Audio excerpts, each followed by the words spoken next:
Da willkommen mal wieder zum One-Taker, unsere Kurzvideos mit den wichtigsten Informationen zu unseren Testwagen. Und heute sind wir hier bei Frankfurt Dreieich unterwegs, also südlich von Frankfurt, mit unserem Testwagen, dem Range Rover Velar. Nee, Moment, Quatsch, das ist ja ein KGM Action, kann man schon mal verwechseln, wenn man daneben steht.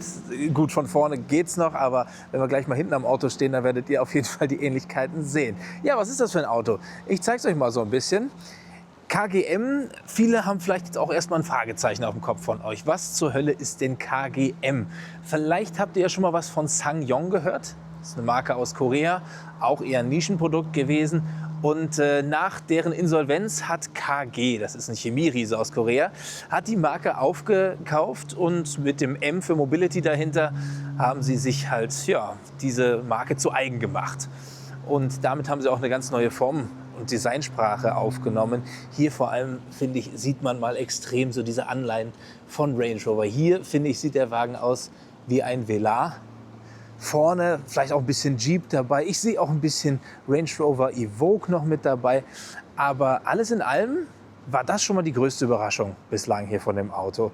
Denn designtechnisch ist das einfach ein richtig schönes, ansehnliches Auto geworden. Ich werde es in einem langen Beitrag, den ihr dann in naher Zukunft auf Motorvision-Plattform sehen könnt, auch noch mal sagen, das, was sie früher an Designmodellen auf den Markt gebracht haben, das hat nichts mehr mit dem heutigen zu tun. Wir gucken auch mal rein ins Auto, hat sich jetzt abgeschlossen, weil ich mich vom Auto ein bisschen entfernt habe. Und auch innen haben wir ein recht schönes, ansehnliches Interieur. Das ist natürlich nicht super hochwertig auf Premium-Niveau, aber wir haben hier zumindest unterschäumte Materialien dabei. Hier so eine Holzapplikation in den Türen. Das sieht nach Alcantara aus, ne? Das sieht gar nicht schlecht aus. Wir setzen uns mal kurz hinten rein.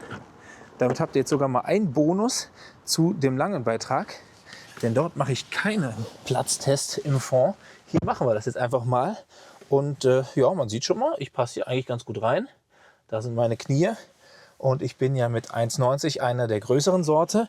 Der Fahrersitz ist auch auf mich eingestellt und ich passe hier gut rein. Oben haben wir noch ein Schiebedach, also ein Panoramadach, was sich aber auch aufschieben lässt.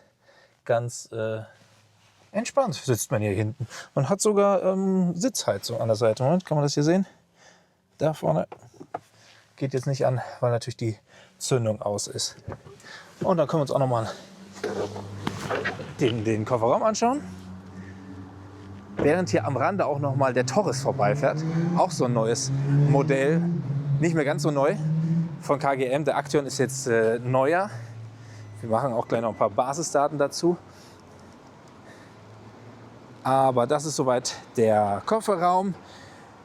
Zu den genauen Daten und wie groß dieser Kofferraum ist im Vergleich zu seinen Konkurrenten, das werde ich dann im großen Beitrag, im langen Beitrag nochmal bearbeiten. Aber soweit hierzu. So, und jetzt die Basisdaten. Also wir haben hier ein Auto, das sieht nach Range Rover aus, das sieht so ein bisschen nach Offroad aus, als ob man mit dem auch mal ins Gelände gehen könnte. Aber hier vor uns steht der Hybrid, der 204 PS. Das ist eigentlich ganz gut motorisiert, aber den gibt es so nicht mit Allradantrieb.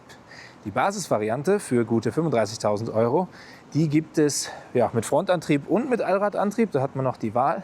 Wenn man sich für den Hybrid entscheidet, dann hat man immer Frontantrieb. Der Hybrid ist dann übrigens nochmal 10.000 € teurer. Hier liegen wir also bei rund 45.000. Der hat dann aber auch ausstattungsmäßig schon wirklich so gut wie alles dabei. Die Ausstattungsliste, die ist echt übersichtlich. So, und als letzten Bonus gucken wir uns nochmal, wenn wir das aufschließen, gucken wir uns noch mal den Motor an. Unseren Hybridmotor. Und was sehen wir da? Wir sehen eigentlich so gut wie nichts. Es ist alles abgedeckt hier. Aber mit, wie viel sind es? Ich glaube 5, 6 Schrauben oder so. Wenn man die alle abmacht, dann kommt man an den Motor dran, kann ich gut sehen. Das hier könnte die Batterie sein, die Hybridbatterie, die ist einfach nur knappe 2 Kilowattstunden groß. Also es ist ein Vollhybrid, kein Plug-in-Hybrid, kein Mild-Hybrid, sondern eine Batterie, die sich auch selber über den Verbrennungsmotor wieder auflädt. Ja, soweit zum KGM Action. Wie gefällt euch das Auto? Schreibt es gerne rein in die Kommentare und dann freue ich mich, euch wiederzusehen im nächsten, entweder One-Taker oder im langen Beitrag über den KGM Action.